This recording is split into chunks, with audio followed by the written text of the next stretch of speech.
प्रश्न। एक Kyoto protocol किस वर्ष में अपनाया गया था? विकल्प ए 1992, बी 1997, सी 2005, डी 2015। सही उत्तर बी 1997। व्याख्या। क्योटो प्रोटोकॉल एक अंतर्राष्ट्रीय संधि है जो ग्लोबल वार्मिंग द्वारा हो रहे जलवायु परिवर्तन को रोकने के लिए बनाई गई है। इसे जापान के क्योटो शहर में 11 दिसंबर 1997 को अपनाया गया था और यह 16 फरवरी 2005 से प्रभाव में आई। इस प्रोटोकॉल का मुख्य उद्देश्य ग्रीनहाउस गैसों के उत्सर्जन को कम करना है। आपका अगला सवाल है। प्रश्न। दो विश्व पर्यावरण दिवस प्रतिवर्ष कब मनाया जाता है? विकल्प ए 5 जून, बी 11 जुलाई, सी 22 अप्रैल, डी 16 सितंबर। सही उत्तर ए 5 जून। व्याख्या। विश्व पर्यावरण दिवस पर्यावरण की सुरक्षा और संरक्षण हेतु पूरे विश्व में मनाया जाता है। इस दिवस को मनाने की घोषणा संयुक्त राष्ट्र ने पर्यावरण के प्रति वैश्विक स्तर पर राजनीतिक और सामाजिक जागृति लाने हेतु वर्ष 1972 में की थी। इसे 5 जून से 16 जून तक संयुक्त राष्ट्र महासभा द्वारा आयोजित विश्व पर्यावरण सम्मेलन में चर्चा के बाद शुरू किया गया था। आपका अगला सवाल है। प्रश्न 3। संयुक्त राष्ट्र पर्यावरण कार्यक्रम UNEP का मुख्यालय कहाँ स्थित है? विकल्प ए नैरोबी, केन्या, बी न्यूयॉर्क, संयुक्त राज्य America, C Geneva, Switzerland, D Vienna, Austria. सही उत्तर ए नैरोबी, केन्या। व्याख्या। संयुक्त राष्ट्र पर्यावरण कार्यक्रम UNEP पर्यावरण संबंधी गतिविधियों का नियंत्रण करता है। इसकी स्थापना जून 1972 में संयुक्त राष्ट्र मानव पर्यावरण सम्मेलन के परिणाम स्वरूप हुई थी। इसका मुख्यालय केन्या के नैरोबी में स्थित है। UNEP का मुख्य कार्य वैश्विक, क्षेत्रीय एवं राष्ट्रीय स्तरों पर पर्यावरणीय नीतियों का विकास एवं क्रियान्वयन करना है। आपका अगला सवाल है। प्रश्न 4। मॉन्ट्रियल प्रोटोकॉल किससे संबंधित है? विकल्प ए ओजोन परत का संरक्षण, बी जलवायु परिवर्तन, सी जैव विविधता का संरक्षण, डी समुद्री प्रदूषण। सही उत्तर ए ओजोन परत का संरक्षण। व्याख्या। मॉन्ट्रियल प्रोटोकॉल ओजोन परत को क्षरण से बचाने के लिए की गई एक अंतर्राष्ट्रीय संधि है। इसे 16 सितंबर 1987 को अपनाया गया था और ये 1 जनवरी 1989 से प्रभावी हुई। इस संधि का मुख्य उद्देश्य ओजोन परत को नुकसान पहुंचाने वाले पदार्थों के उत्पादन और उपयोग को चरणबद्ध तरीके से कम करना है। आपका अगला सवाल है। प्रश्न 5। पृथ्वी शिखर सम्मेलन अर्थ समिट 1992 कहाँ आयोजित किया गया था? विकल्प A Rio de Janeiro, B Johannesburg, C Kyoto, D Copenhagen. सही उत्तर ए रियो डी जनेरियो। व्याख्या। संयुक्त राष्ट्र द्वारा पर्यावरण और विकास के मुद्दे पर 1992 में ब्राजील के रियो डी जनेरियो में पृथ्वी शिखर सम्मेलन आयोजित किया गया था। इसमें एजेंडा 21 नामक दस्तावेज को अपनाया गया जो सतत विकास के लिए एक व्यापक कार्य योजना है। इस सम्मेलन को UNCE D United Nations conference on environment and development के नाम से भी जाना जाता है। आपका अगला सवाल है। प्रश्न 6। रामसर सम्मेलन किस वर्ष में हुआ था? विकल्प ए 1971, बी 1982, सी 1992, डी 2002। सही उत्तर ए 1971। व्याख्या। रामसर सम्मेलन आर्द्र भूमियों, वेटलैंड्स के संरक्षण और उनके सतत उपयोग से संबंधित एक अंतर्राष्ट्रीय संधि है। इसे 2 फरवरी 1971 को ईरान के रामसर शहर में अपनाया गया था और ये 21 दिसंबर 1975 से लागू हुई। इस सम्मेलन का मुख्य उद्देश्य विश्व भर की महत्वपूर्ण आर्द्र भूमियों को संरक्षित करना है। आपका अगला सवाल है। प्रश्न 7। WWF world wide fund for nature का प्रतीक चिन्ह क्या है? विकल्प ए जायंट पांडा, बी बाघ, सी हाथी, डी शेर।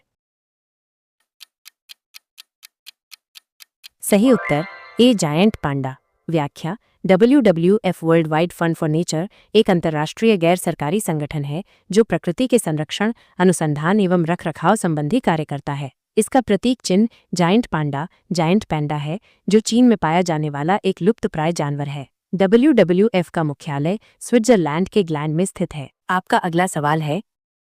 प्रश्न 8। CITES convention on international trade in endangered species of wild fauna and flora कब लागू हुआ? विकल्प ए 1975, बी 1985, सी 1995, डी 2005। सही उत्तर ए 1975। व्याख्या। CITES convention on international trade in endangered species of wild fauna and flora एक अंतर्राष्ट्रीय संधि है जिसका उद्देश्य वन्य जीवों और पौधों की लुप्तप्राय प्रजातियों के अंतर्राष्ट्रीय व्यापार को नियंत्रित करना है। यह संधि 1 जुलाई 1975 को लागू हुई थी। इसका सचिवालय जिनेवा, स्विट्जरलैंड में स्थित है। आपका अगला सवाल है। प्रश्न 9 जैव विविधता पर सम्मेलन CBD कब प्रभाव में आया? विकल्प ए 1993, बी 1995, सी 2000, डी 2010। सही उत्तर ए 1993। व्याख्या जैव विविधता पर सम्मेलन CBD एक बहुपक्षीय संधि है। इस सम्मेलन के 3 मुख्य लक्ष्य हैं: जैव विविधता का संरक्षण, जैव विविधता के घटकों का सतत उपयोग और आनुवंशिक संसाधनों के उपयोग से होने वाले लाभों का उचित और न्यायसंगत बंटवारा। यह 29 दिसंबर 1993 को प्रभाव में आया। आपका अगला सवाल है। प्रश्न 10 कार्टाजेना प्रोटोकॉल किससे संबंधित है? विकल्प ए जैव सुरक्षा, बी वायु प्रदूषण, सी समुद्री प्रदूषण, डी जलवायु परिवर्तन। सही उत्तर ए जैव सुरक्षा।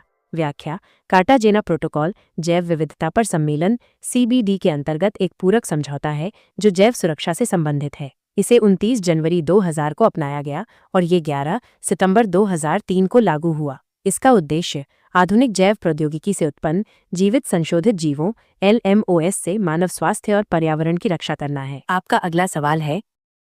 प्रश्न 11 नागोया प्रोटोकॉल किस वर्ष अपनाया गया था? विकल्प ए 2010, बी 2012, सी 2014, डी 2016।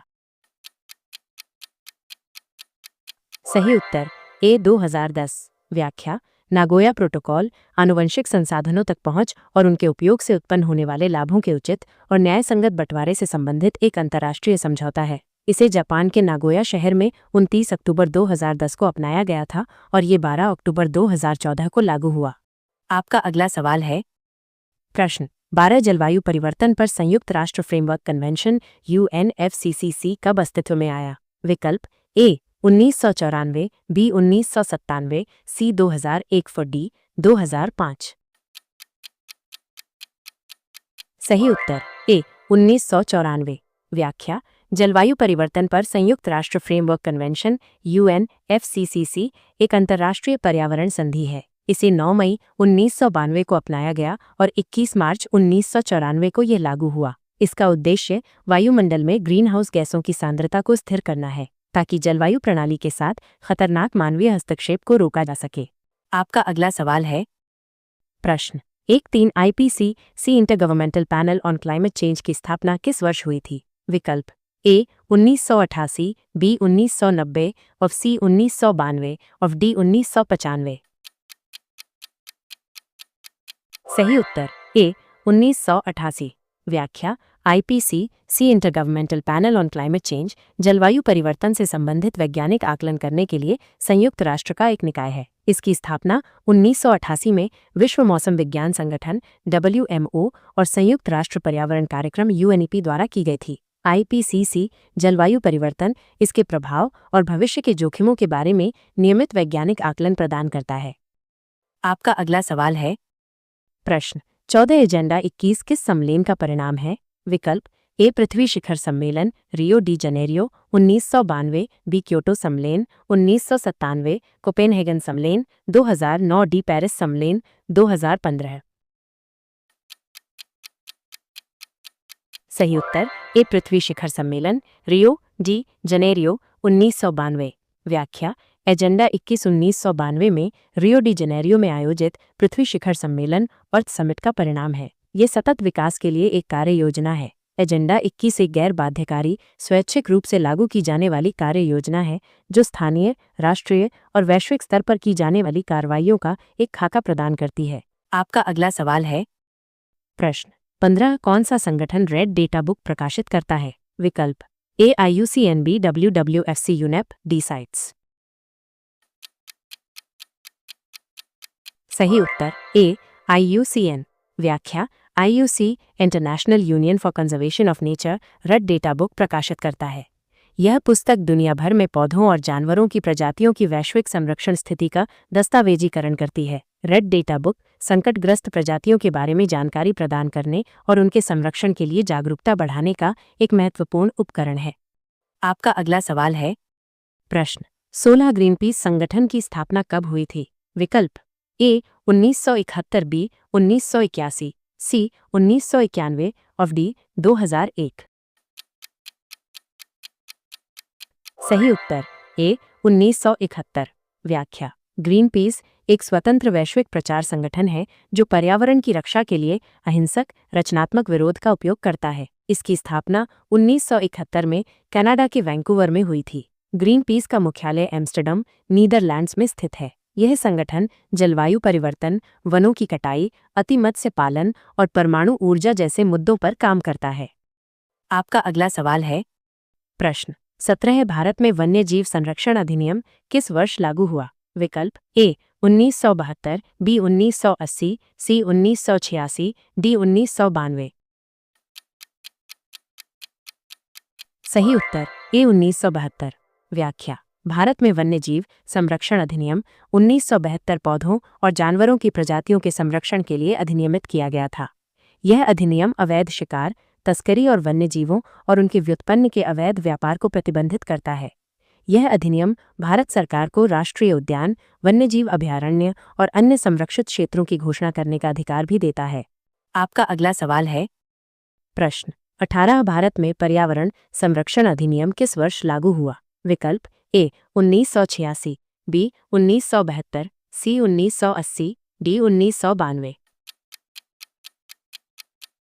सही उत्तर ए 1986। व्याख्या भारत में पर्यावरण संरक्षण अधिनियम 1986 पर्यावरण की सुरक्षा और सुधार के लिए अधिनियमित किया गया था। ये अधिनियम केंद्र सरकार को पर्यावरण की गुणवत्ता की रक्षा और सुधार के लिए और किसी भी स्रोत से प्रदूषण को नियंत्रित करने और कम करने के उपाय करने का अधिकार देता है। यह अधिनियम भोपाल गैस त्रासदी के मद्देनजर पारित किया गया था। आपका अगला सवाल है। प्रश्न 19 भारत में जैव विविधता अधिनियम किस वर्ष लागू हुआ? विकल्प ए 2000, दो बी 1986, सी 1972, डी 1992। सही उत्तर ए 2002। व्याख्या भारत में जैव विविधता अधिनियम 2002 जैव विविधता के संरक्षण, इसके घटकों के सतत उपयोग और जैविक संसाधनों के उपयोग से उत्पन्न होने वाले लाभों के उचित और न्याय संगत बंटवारे के लिए प्रदान करने के लिए अधिनियमित किया गया था। यह अधिनियम जैविक विविधता सम्मेलन CBD के तहत भारत के दायित्वों को पूरा करने के लिए पारित किया गया था। आपका अगला सवाल है। प्रश्न 20 राष्ट्रीय हरित न्यायाधिकरण NGT की स्थापना कब हुई थी? विकल्प ए 2000, 10 बी 2000, 5 सी 2000, डी 1995। सही उत्तर ए 2010। व्याख्या राष्ट्रीय हरित न्यायाधिकरण NGT की स्थापना 2010 में राष्ट्रीय हरित न्यायाधिकरण अधिनियम के तहत पर्यावरण संरक्षण, वनों के संरक्षण और अन्य प्राकृतिक संसाधनों से संबंधित मामलों के प्रभावी और शीघ्र निपटान के लिए की गई थी। NGT का मुख्यालय नई दिल्ली में स्थित है। NGT पर्यावरणीय मामलों के लिए एक विशेष अदालत है। आपका अगला सवाल है। प्रश्न 21 क्योटो प्रोटोकॉल का मुख्य उद्देश्य क्या है? विकल्प ए ग्रीन हाउस गैसों के उत्सर्जन को कम करना, बी ओजोन परत का संरक्षण, सी जैव विविधता का संरक्षण, डी जलवायु परिवर्तन को बढ़ाना। सही उत्तर ए ग्रीन हाउस गैसों के उत्सर्जन को कम करना। व्याख्या क्योटो प्रोटोकॉल का मुख्य उद्देश्य ग्रीन हाउस गैसों के उत्सर्जन को कम करना है, जो ग्लोबल वार्मिंग और जलवायु परिवर्तन के लिए जिम्मेदार है। यह प्रोटोकॉल विकसित देशों को ग्रीन हाउस गैसों के उत्सर्जन को कम करने के लिए बाध्यकारी लक्ष्य निर्धारित करता है। यह प्रोटोकॉल साझा लेकिन विभेदित जिम्मेदारियों के सिद्धांत पर आधारित है। आपका अगला सवाल है। प्रश्न 22 जलवायु परिवर्तन से क्या तात्पर्य है? विकल्प ए पृथ्वी के औसत तापमान में दीर्घकालिक परिवर्तन, बी मौसम में दैनिक परिवर्तन, सी वायुमंडलीय दबाव में परिवर्तन, डी समुद्र के स्तर में परिवर्तन। सही उत्तर ए पृथ्वी के औसत तापमान में दीर्घकालिक परिवर्तन।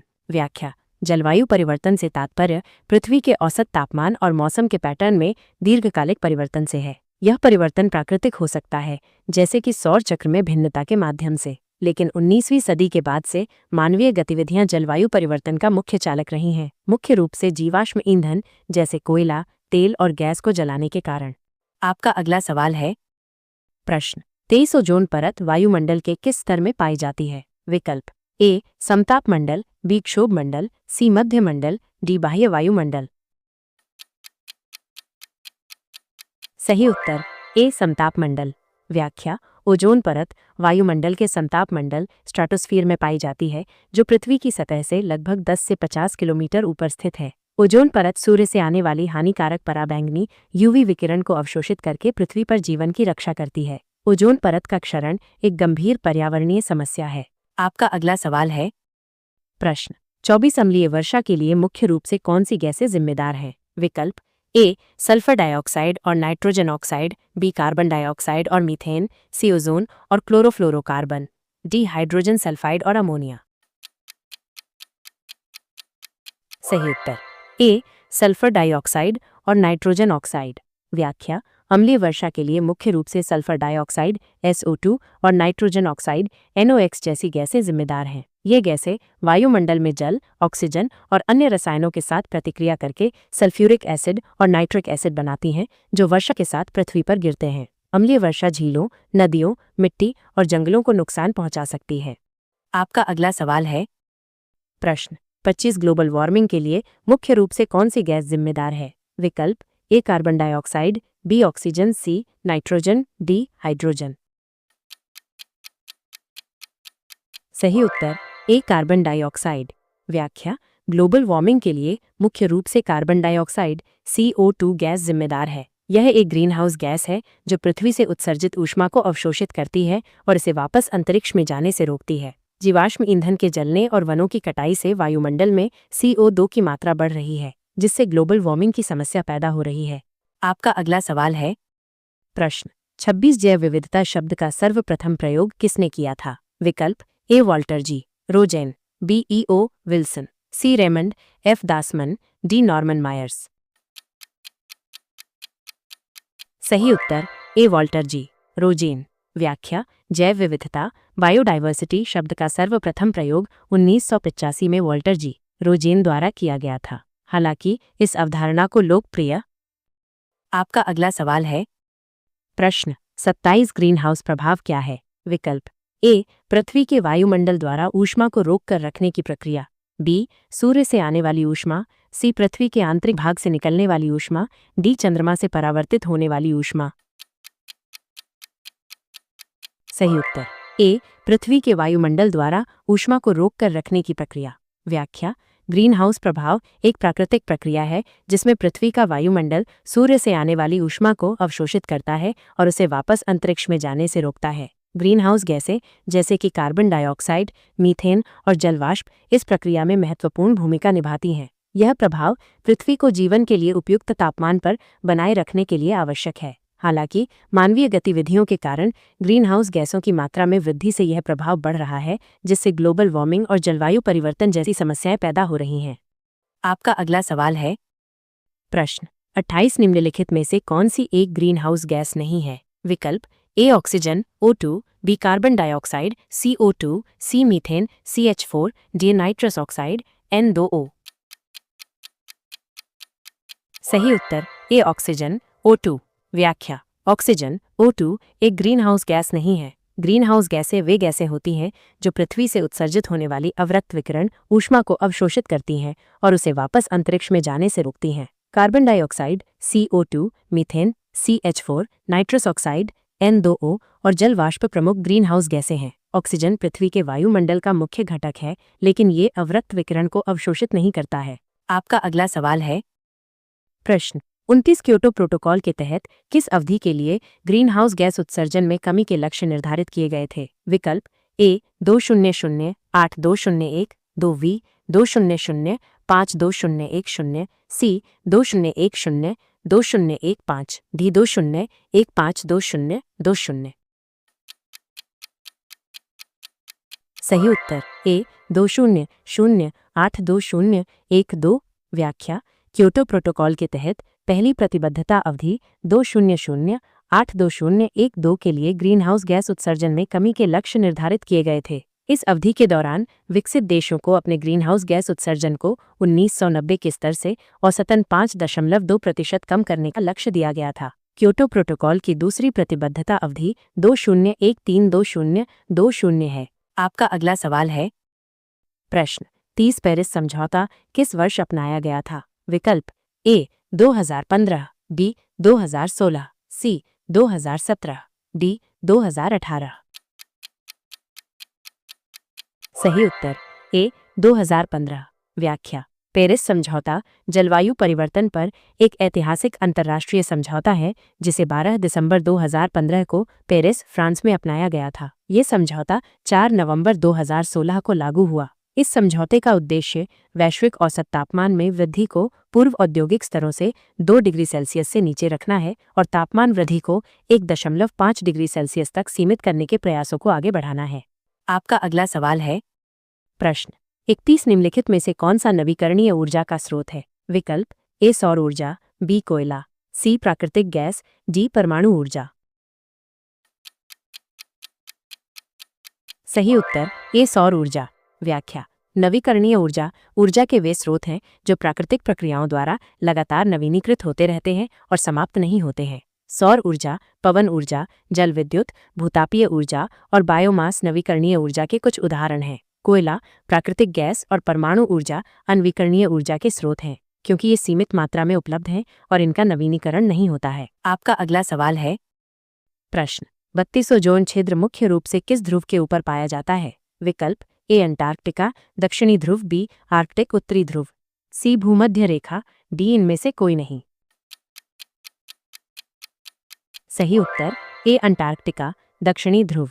व्याख्या ओजोन छिद्र मुख्य रूप से अंटार्कटिका, दक्षिणी ध्रुव के ऊपर पाया जाता है। ओजोन परत में यह छिद्र वसंत ऋतु सितंबर-नवंबर के दौरान सबसे बड़ा होता है। ओजोन छिद्र का निर्माण क्लोरोफ्लोरोकार्बन CFCs जैसे रसायनों द्वारा ओजोन परत के क्षरण के कारण होता है। इन रसायनों का उपयोग रेफ्रिजरेंट और एरोसोल स्प्रे में किया जाता था। आपका अगला सवाल है। प्रश्न 33 भारत का पहला राष्ट्रीय उद्यान कौन सा है? विकल्प ए जिम कॉर्बेट राष्ट्रीय उद्यान, बी कान्हा राष्ट्रीय उद्यान, सी काजीरंगा राष्ट्रीय उद्यान, डी रणथंभौर राष्ट्रीय उद्यान।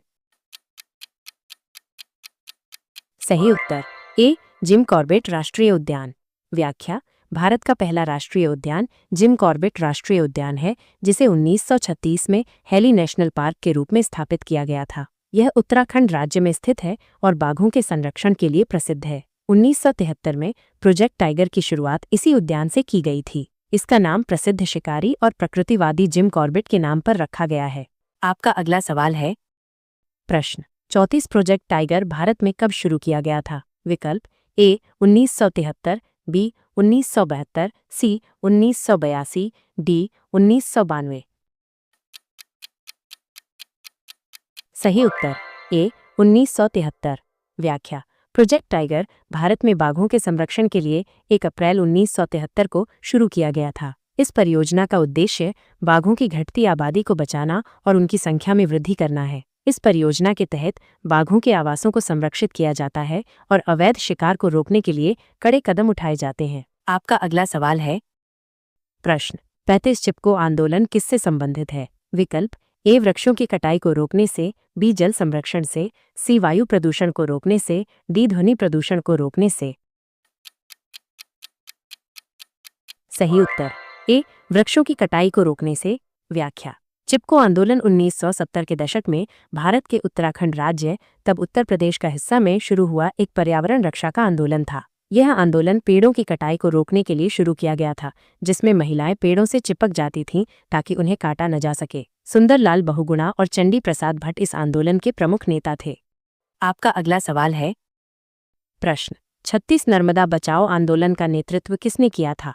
विकल्प ए मेधा पाटकर, बी सुंदरलाल बहुगुणा, सी अरुंधति रॉय, डी वंदना शिवा। सही उत्तर ए मेधा पाटकर। व्याख्या नर्मदा बचाओ आंदोलन नर्मदा नदी पर बन रहे सरदार सरोवर बांध के खिलाफ एक सामाजिक आंदोलन था। इस आंदोलन का नेतृत्व मेधा पाटकर ने किया था। यह आंदोलन विस्थापित लोगों के पुनर्वास और पर्यावरण पर बांध के प्रभावों को लेकर चलाया गया था। यह भारत के सबसे चर्चित और प्रभावशाली जन आंदोलनों में से एक है। आपका अगला सवाल है। प्रश्न 37 भारत में केंद्रीय प्रदूषण नियंत्रण बोर्ड CPCB की स्थापना कब हुई थी? विकल्प ए 1974, बी 1986, सी 1972, डी 1981। सही उत्तर ए 1974। व्याख्या। भारत में केंद्रीय प्रदूषण नियंत्रण बोर्ड सीपीसीबी की स्थापना सितंबर 1974 में जल प्रदूषण निवारण एवं नियंत्रण अधिनियम 1974 के तहत की गई थी। सीपीसीबी को वायु प्रदूषण निवारण एवं नियंत्रण अधिनियम 1981 के तहत शक्तियां और कार्य भी सौंपे गए हैं। यह बोर्ड भारत में प्रदूषण नियंत्रण के लिए एक शीर्ष संगठन है। आपका अगला सवाल है। प्रश्न। 38 विश्व आर्द्र भूमि दिवस कब मनाया जाता है? विकल्प ए 2 फरवरी, बी 22 मार्च, सी 22 अप्रैल, डी 5 जून। सही उत्तर ए 2 फरवरी। व्याख्या। विश्व आर्द्र भूमि दिवस प्रतिवर्ष 2 फरवरी को मनाया जाता है। यह दिवस 2 फरवरी 1971 को ईरान के रामसर शहर में रामसर सम्मेलन को अपनाने की तारीख को चिह्नित करता है। इस दिवस का उद्देश्य आर्द्र भूमियों के महत्व के बारे में जागरूकता बढ़ाना और उनके संरक्षण और सतत उपयोग को बढ़ावा देना है। आपका अगला सवाल है। प्रश्न। 39 साइलेंट वैली राष्ट्रीय उद्यान किस राज्य में स्थित है? विकल्प ए केरल, बी कर्नाटक, सी तमिलनाडु, डी आंध्र प्रदेश। सही उत्तर ए केरल। व्याख्या। साइलेंट वैली राष्ट्रीय उद्यान भारत के केरल राज्य के पलक्कड़ जिले में स्थित है। यह नीलगिरी पहाड़ियों में स्थित है और अपनी समृद्ध जैव विविधता के लिए जाना जाता है। इस उद्यान को 1984 में राष्ट्रीय उद्यान घोषित किया गया था। यह सदाबहार उष्णकटिबंधीय वर्षा वनों का एक प्रमुख क्षेत्र है। आपका अगला सवाल है। प्रश्न। 40 क्योटो प्रोटोकॉल में कौन सी गैसों के समूह को शामिल किया गया है? विकल्प A CO2, CH4, N2O, HFCs, PFCs, SF6, B CO2, CH4, N2O, O3C, CO2, CH4, N2O, CFC, SOD, CO2, CH4, N2O, H2O। सही उत्तर ए CO2, CH4, N2O, HFCs, PFCs, SF6। व्याख्या। क्योटो प्रोटोकॉल में 6 मुख्य ग्रीनहाउस गैसों के समूह को शामिल किया गया है। Carbon dioxide CO2, methane CH4, nitrous oxide N2O, hydrofluorocarbon HFCs, perfluorocarbon PFCs और सल्फर हेक्साफ्लोराइड SF6। इन गैसों को इनकी उच्च ग्लोबल वार्मिंग क्षमता के आधार पर चुना गया था। आपका अगला सवाल है। प्रश्न। 41 बेसल कन्वेंशन किससे संबंधित है? विकल्प ए खतरनाक अपशिष्टों की सीमा पार आवाजाही के नियंत्रण से, बी ओजोन परत के संरक्षण से, सी जैव विविधता के संरक्षण से, डी जलवायु परिवर्तन से। सही उत्तर ए खतरनाक अपशिष्टों की सीमा पार आवाजाही के नियंत्रण से। व्याख्या। बेसल कन्वेंशन खतरनाक अपशिष्टों की सीमा पार आवाजाही और उनके निपटान के नियंत्रण से संबंधित एक अंतर्राष्ट्रीय संधि है। इसे 22 मार्च 1989 को अपनाया गया था और ये 5 मई 1992 को लागू हुआ। इस कन्वेंशन का उद्देश्य मानव स्वास्थ्य और पर्यावरण को खतरनाक अपशिष्टों से होने वाले खतरों से बचाना है। आपका अगला सवाल है। प्रश्न। 42 स्टॉकहोम कन्वेंशन किससे संबंधित है? विकल्प ए स्थायी जैविक प्रदूषकों POPS से, बी खतरनाक रसायनों के व्यापार से, सी समुद्री प्रदूषण से, डी परमाणु अपशिष्ट से। सही उत्तर ए स्थायी जैविक प्रदूषकों POPS से। व्याख्या। स्टॉकहोम कन्वेंशन स्थायी जैविक प्रदूषकों POPS पर एक वैश्विक संधि है। इसे 22 मई 2001 को स्टॉकहोम, स्वीडन में अपनाया गया था और ये 17 मई 2004 को लागू हुआ। इस कन्वेंशन का उद्देश्य मानव स्वास्थ्य और पर्यावरण को POPS से बचाना है। POPS वे रसायन होते हैं जो पर्यावरण में लंबे समय तक बने रहते हैं, खाद्य श्रृंखला में जमा होते हैं और मानव स्वास्थ्य और पर्यावरण पर प्रतिकूल प्रभाव डालते हैं। आपका अगला सवाल है। प्रश्न। 4.3 UNREDD- कार्यक्रम किससे संबंधित है? विकल्प ए विकासशील देशों में वनों की कटाई और वन क्षरण से होने वाले उत्सर्जन को कम करने से, बी मरुस्थलीकरण को रोकने से, सी जलवायु परिवर्तन के अनुकूलन से, डी जैव विविधता के संरक्षण से। सही उत्तर ए विकासशील देशों में वनों की कटाई और वन क्षरण से होने वाले उत्सर्जन को कम करने से। व्याख्या। UNREDD- कार्यक्रम reducing emissions from deforestation and forest degradation in developing countries विकासशील देशों में वनों की कटाई और वन क्षरण से होने वाले उत्सर्जन को कम करने से संबंधित है। यह कार्यक्रम वनों के संरक्षण और सतत प्रबंधन के माध्यम से कार्बन उत्सर्जन को कम करने और कार्बन भंडार को बढ़ाने के लिए प्रोत्साहन प्रदान करता है। आपका अगला सवाल है। प्रश्न। 44 वैश्विक पर्यावरण सुविधा GEF की स्थापना कब हुई थी? विकल्प ए 1992, बी 1994, ऑफ सी 1996, ऑफ डी 1998। सही उत्तर ए 1992। व्याख्या: वैश्विक पर्यावरण सुविधा GEF की स्थापना 1992 में रियो पृथ्वी शिखर सम्मेलन की पूर्व संध्या पर की गई थी। GEF एक वित्तीय तंत्र है जो विकासशील देशों को वैश्विक पर्यावरणीय लाभ प्रदान करने वाली परियोजनाओं के लिए अनुदान प्रदान करता है। GEF जैव विविधता, जलवायु परिवर्तन, अंतर्राष्ट्रीय जल, ओजोन परत क्षरण और स्थायी जैविक प्रदूषकों जैसे क्षेत्रों में काम करता है। आपका अगला सवाल है। प्रश्न: 43 निम्नलिखित में से कौन सा जैव विविधता हॉटस्पॉट भारत में स्थित है? विकल्प ए पश्चिमी घाट, बी मेडागास्कर, सी अमेजन वर्षावन, डी सहारा रेगिस्तान। सही उत्तर ए पश्चिमी घाट। व्याख्या: जैव विविधता हॉटस्पॉट वे क्षेत्र होते हैं जहां उच्च स्तर की जैव विविधता पाई जाती है और जो निवास स्थान के नुकसान के खतरे का सामना कर रहे हैं। भारत में 4 जैव विविधता हॉटस्पॉट हैं: हिमालय, पश्चिमी घाट, इंडो बर्मा क्षेत्र और सुंडालैंड। पश्चिमी घाट भारत के पश्चिमी तट के समानांतर स्थित एक पर्वत श्रृंखला है और अपनी समृद्ध जैव विविधता के लिए जाना जाता है। आपका अगला सवाल है। प्रश्न: 46 राष्ट्रीय जैव विविधता प्राधिकरण NBA का मुख्यालय कहाँ स्थित है? विकल्प ए चेन्नई, बी नई दिल्ली, सी मुंबई, डी कोलकाता। सही उत्तर ए चेन्नई।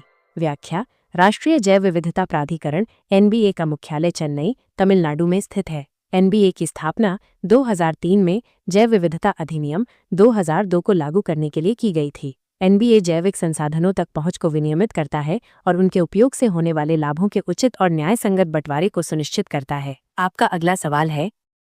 प्रश्न: 47 प्रोजेक्ट एलिफेंट भारत में कब शुरू किया गया था? विकल्प ए 1992, बी 1973, सी 1982, डी 2002।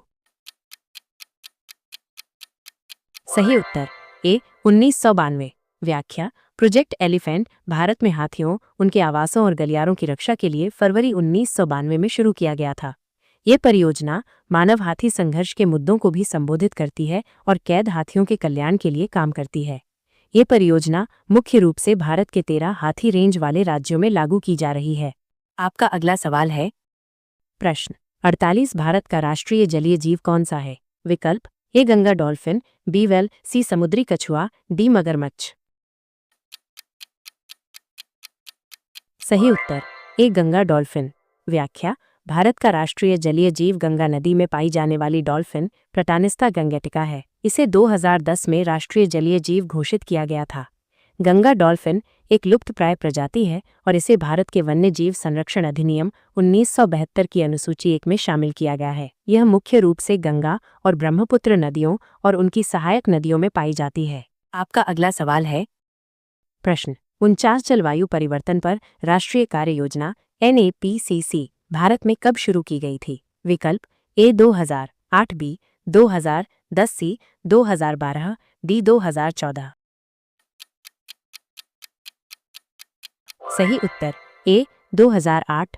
व्याख्या: जलवायु परिवर्तन पर राष्ट्रीय कार्य योजना NAPCC भारत सरकार द्वारा 30 जून 2008 को शुरू की गई थी। NAPCC जलवायु परिवर्तन के प्रभावों को कम करने और उनसे निपटने के लिए एक व्यापक रणनीति है। इस योजना में 8 राष्ट्रीय मिशन शामिल हैं, जो सौर ऊर्जा, ऊर्जा दक्षता, सतत आवास, जल, हिमालयी पारिस्थितिकी तंत्र, हरित भारत, टिकाऊ कृषि और जलवायु परिवर्तन के लिए रणनीतिक ज्ञान पर ध्यान केंद्रित करते हैं। आपका अगला सवाल है। प्रश्न: 50 अंतर्राष्ट्रीय सौर गठबंधन ISA का मुख्यालय कहाँ स्थित है? विकल्प A Gurugram, Bharat, B Paris, France, C New York, संयुक्त राज्य अमेरिका, डी जिनेवा, स्विट्जरलैंड। सही उत्तर ए गुरुग्राम, भारत। व्याख्या: अंतर्राष्ट्रीय सौर गठबंधन ISA का मुख्यालय गुरुग्राम, हरियाणा, भारत में स्थित है। ISA सौर ऊर्जा को बढ़ावा देने के लिए भारत और फ्रांस द्वारा संयुक्त रूप से शुरू की गई एक पहल है। इसे 30 नवंबर 2015 को पेरिस में COP21 जलवायु सम्मेलन के दौरान लॉन्च किया गया था। ISA का उद्देश्य सौर ऊर्जा प्रौद्योगिकियों की तैनाती के लिए एक समर्पित मंच प्रदान करना, सौर वित्तपोषण जुटाना और सौर क्षमता वाले देशों में सौर ऊर्जा के उपयोग को बढ़ाना है। यह एकमात्र अंतर्राष्ट्रीय संगठन है जिसका मुख्यालय भारत में है।